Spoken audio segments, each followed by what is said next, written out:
胜过了世界，胜过了死亡，胜过了黑暗的权势，坐在父右边，世界的亮光，荣耀的君王耶稣，无罪的羔羊，为我走上十字架。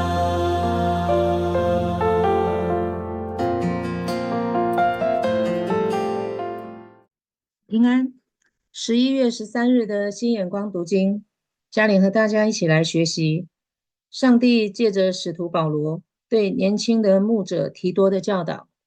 我们要一起来看提多书第2章1到第10节。第1节，至于你的教导必须合乎健全的教义。这个你是指这封信的收信人提多，当时牧养克里特教会。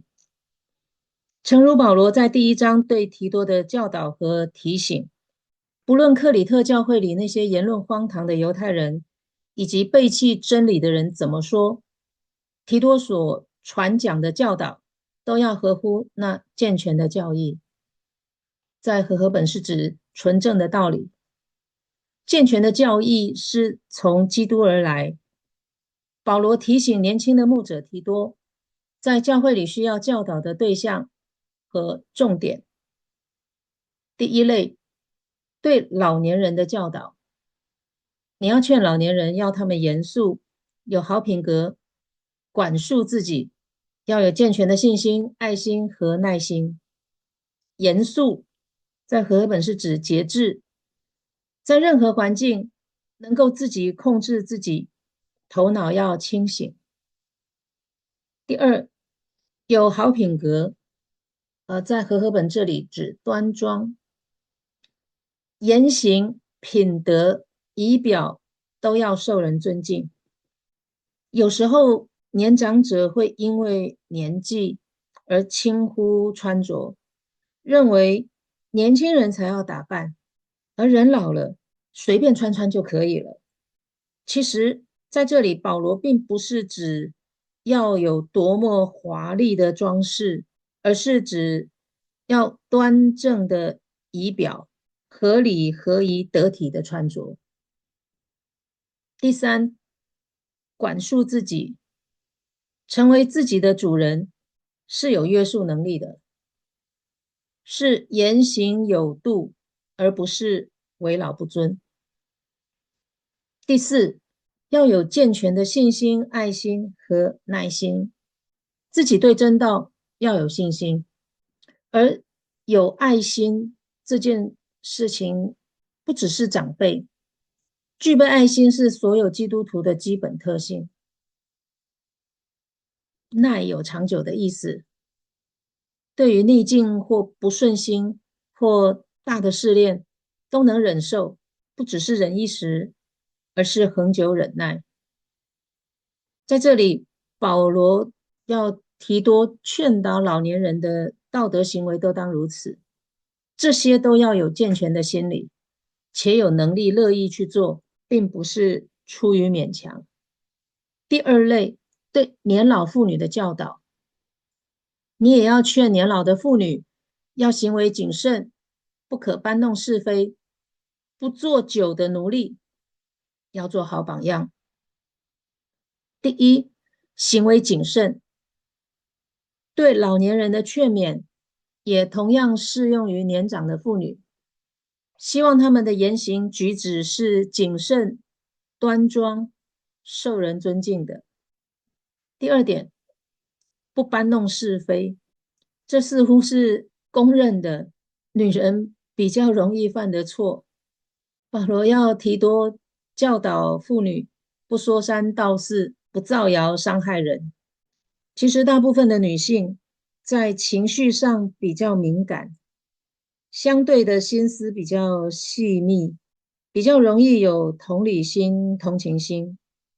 那对弱势的人比较特别容易共情，那也因为关心，就会特别去讨论或转述所听到、看到、遇到的事情，而在讨论或转述的过程中，难免会加入自己的想法。而如果这个再一次的被转传，那到最后可能就不是原来所谈的那件事或那个情况了。不是有句话说"假钱也就，假话也多"吗？就是指这样的情况。第三，不做酒的奴隶，不受酒精控制，其实也是对教会领袖的要求。在第一章长老的资格里面就有特别提到，好，不能好酒贪杯。第四，要做好榜样。同样的，做好榜样是积极的态度，避免第二和第三类的缺失，劝勉年长者在行为道德上都成为榜样。第三类，对年轻妇女的教导，善导年轻妇女，训练她们怎样爱丈夫和儿女，怎样管束自己，要贞洁，勤于家务，慈善，顺服丈夫，免得上帝的道受毁谤。善导年轻妇女，就是在和合本说的好指教少年妇人。这句话是接连第三节的最后一句，要做好榜样，好指教少年妇人，从第三节最后一句而来，让有好榜样的年长妇女来指导年轻的妇女。保罗同样也提醒提摩太，待年老的妇人要像待母亲一样，待年轻妇人要有纯洁的心，像待姐妹一样。保罗特别提醒提摩太、提多这两位年轻未婚的牧者，要留心牧养关系的分寸，适当的应对，避免闲话。其实女人比较了解女人，特别是有相同经历的过来人。有时候女人之间的话题、心事、遇到的情况，透过年长者自身的好榜样，透过年长者的经历，有时候对年轻人反而更有说服力，因为他们自己走过相同或类似的路，比没有遇过的旁观者更有说服力。保罗教导提多要对年轻的妇女教导他们：第一，爱丈夫和儿女。基督徒讲爱，要先从自己的家人开始。和谐的家庭关系是和谐的人际关系的基础，所以爱从自己的家人开始。第二，管束自己，自持、节制、自守、端庄等等，都在管束的范围之内。第三，要贞洁。贞洁原来指礼仪上的洁净，那在这个地方是指性关系的忠贞。不只是性关系要有节操，要有贞操，心中也要纯洁，心思意念也要纯洁。第四，勤于家务，料理家务要勤，齐家是社会安定的重要基础。这个教导同样也在保罗和提摩太的教导里面。这些妇女又学了浪费光阴，挨家挨户串门子。更糟的是，他们说长道短，专管闲事，说些不应该说的话。所以，不浪费光阴是很重要的。那其实不是只有做家务要学习时间管理，现在社会女性在职场上其实也有很优异的表现。那特别职业妇女在工作和家庭不同角色的扮演，更显得有智慧的管理时间这件事情的重要性。第五，要有慈善的态度，不只是对家人，对亲友、对外人都要有耐心、有善心。第六，顺服丈夫，妻子顺服自己的丈夫，这不是指谁比谁地位更高。保罗在这里强调和谐的家庭关系的重要性。外邦人就是未信者，常常因基督徒的行为或用基督徒的行为来批评上帝的道。妇女是家庭的安定力量，她们教养子女，是丈夫的支持者。保罗强调这些是为了免得上帝的道被毁谤，维系教会的好名声是教牧书信里面教导的重点。第四类，对年轻人的教导，同样，你也要劝年轻人，要他们管束自己。同样，表示不可轻忽的同等重要。劝这个字啊，除了劝勉，也有鼓励的意思。对年轻人用劝勉、鼓励来代替唠叨、碎碎念，其实效果更好。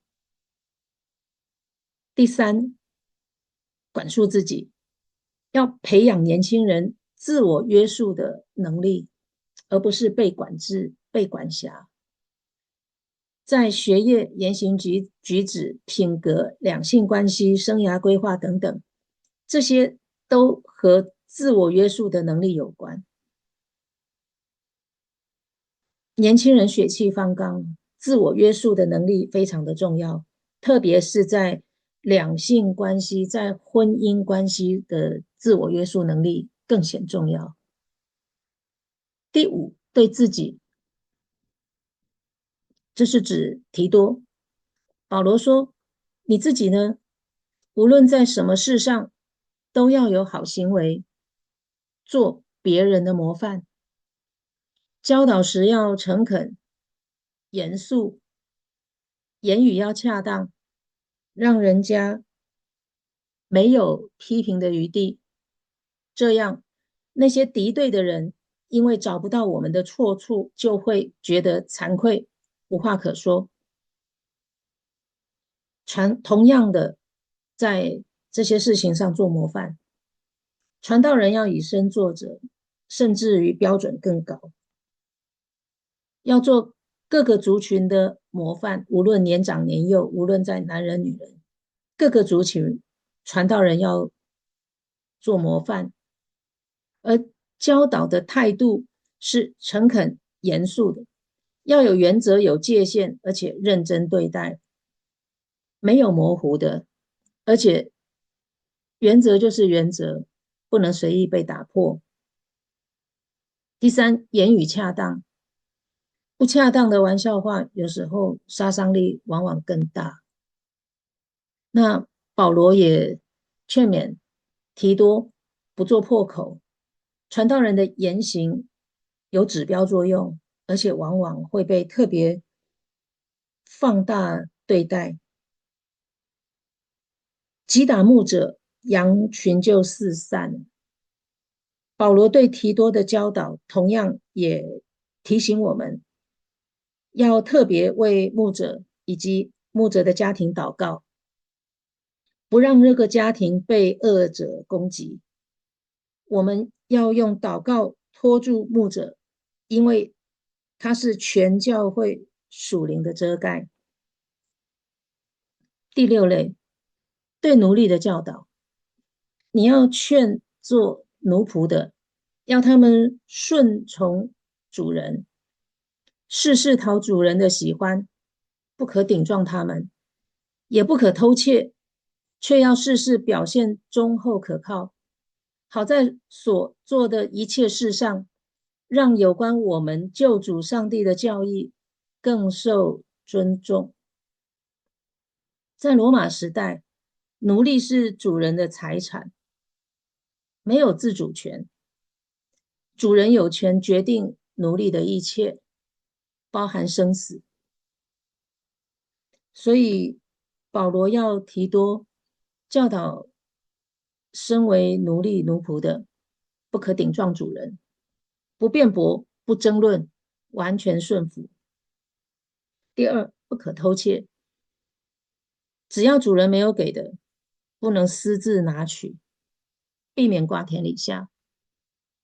第三，忠厚可靠，人前人后都要一致，要得主人的信任。第四，也是最重要的，是要让救主上帝的教义更受尊重。这是已经信主的奴隶处事的标准。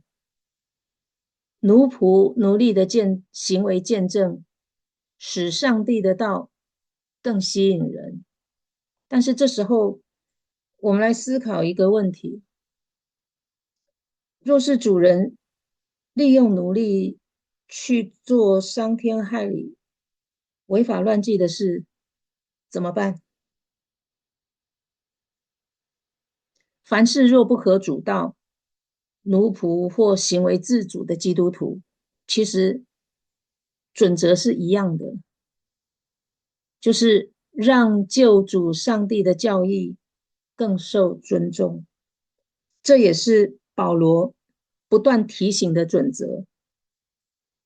有时候背十字架是心态，也是心智。失去性命和失去永恒生命的选择，一直都是世世代代基督徒的挑战和考验。以上是今天新眼光的进度，愿上帝赐福聆听他话语的人。我们一起祷告。主，求你帮助我们，无论年长或年幼，都能发出光和盐的功效，在家庭、社区、在职场都有合主心意的影响力。主，求你帮助我们活出基督徒圣洁的生命特质，在世人面前勇敢的为主做见证，勇敢的翻转这世代扭曲的婚姻观和两性关系。主，求你赐福迦南的每个家庭，成为可羡慕的美好见证，影响我们可以接触到的家庭，影响社会，以致翻转这个世代，让主的名被高举，使我父的心意得以满足，使主名得到荣耀。谢谢主垂听你儿女同心合意的祷告，奉靠我主耶稣基督的圣名，阿们。